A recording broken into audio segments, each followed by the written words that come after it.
Okay, so today we're going to take a deep dive into FHIR test servers. All right. I'm really excited about this one. Yeah. I've been doing some reading on this, and honestly, like, there are just so many choices out there when it comes to picking a FHIR test server. There are. It's a little overwhelming. Yeah. So I'm hoping you can kind of walk us through, like, Yeah. what are the key things someone needs to know Yeah. to pick the right one for their needs? Yeah. So, I mean, luckily they sort of break down into three main categories. Okay. So that helps narrow things down a bit. Okay, that makes me feel a little bit better already. Yeah. And then each of those has their own, pluses and minuses. Gotcha. But yeah, by the end of this, you'll know exactly what to pick. Okay, perfect. So we'll start with the public test servers. Okay, so those are the free ones, basically. Yeah, those are the ones that are out there for anybody to use. Okay. No setup required, really. Easy. So one of the most reliable ones is FHIR. Okay, You can access that at server.fhir.lay. perfect. And I'll make sure to link that in the show notes. Yep, and then there's also HAPI. Okay, I've heard of that one. Yeah, it's pretty popular, Okay. but it has a tendency to, go down sometimes. Really? Yeah, so that can be a little annoying if you're relying on it. That's good to know. But you can find it at hapi.fhir.org, base R4.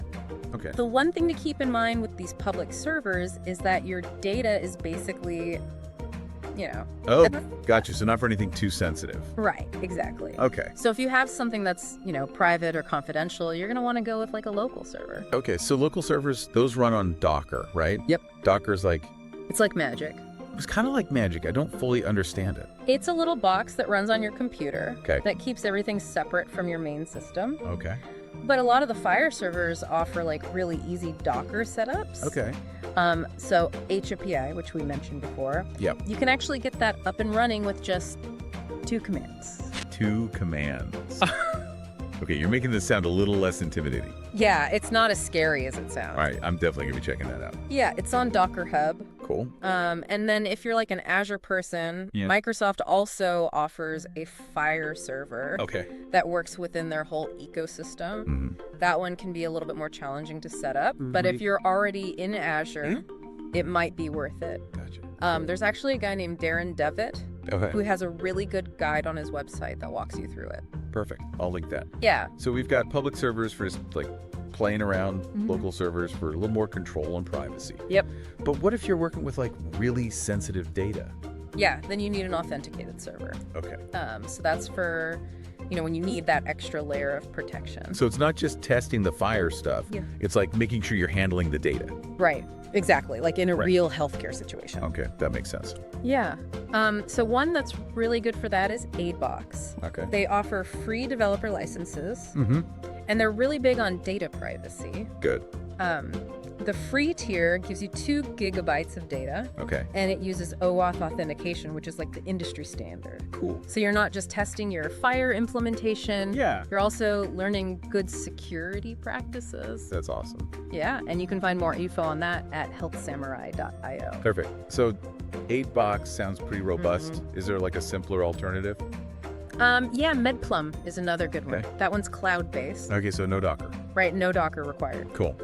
They have a free tier that's pretty easy to configure, All right. but it does have some resource limits. Gotcha. You can find that at medplum.com. All right, so we've got basically 3 categories, right? Mm-hmm. Public, local, and authenticated. Yep. And it kind of seems like each one serves a different purpose. Mhm. So like public servers are for testing and learning. Yeah. Local servers give you more control.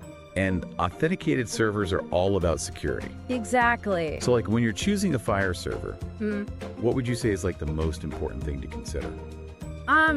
I'd say it really depends on what you're trying to do. All right. But honestly, for most people, especially if you're just starting out, I'd say go with a local setup, Okay. like with HAPI on Docker. Okay. It's a good balance of control privacy, and it's pretty easy to use. Cool. But if you're working with Azure, then Microsoft's server makes a lot of sense. And Yeah. if you need that high level of security, Go. then AidBox is definitely the way to go. And then if none of those work, there's always that HL7 list. Yeah, the Confluence list of Right. public servers. Right, which is great as a backup, Mm-hmm. but those servers aren't always, reliable. Yeah, they can be a little finicky. So for someone who's like just getting started with all this, what would you say is like the most common mistake people make? I think people don't always think about like the long term. No. They just grab the first server they find Right. without really thinking about like data privacy or security requirements or like how their needs might change over time. Right, because switching servers later on sounds like a pain. Yeah, it can be a real headache. So it's almost like you're choosing the foundation for your house. Exactly. You don't want to have to like rebuild it later. Yep. Because you didn't pick the right one in the beginning. A little planning up front goes a long way. Awesome. All right, so just to recap, we've Yeah. got 3 main types of FHIR test servers: public, local, and authenticated. We've talked about some specific options like FHIR API, Right. Microsoft Azure AidBox, and MedPlum. And we've talked about, choosing the right server based on your needs. Right. But I think the key takeaway here is to think about the future. Yeah.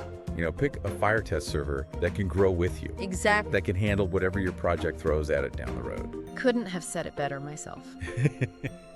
Awesome. Yeah. Well, that is about all the time we have for today. Great. But hopefully, this is giving you a good overview of FHIR test servers Yeah, and helped you figure out which one is right for you. definitely. So now I want to hear from you. Yeah. What type of FHIR test server are you going to choose for your next project? Let us know. We've given you the tools and the knowledge. Yep. Now it's time to go out there and build something amazing. Awesome. All right, everyone, happy coding, and we'll see you next time. See ya. Bye. Bye.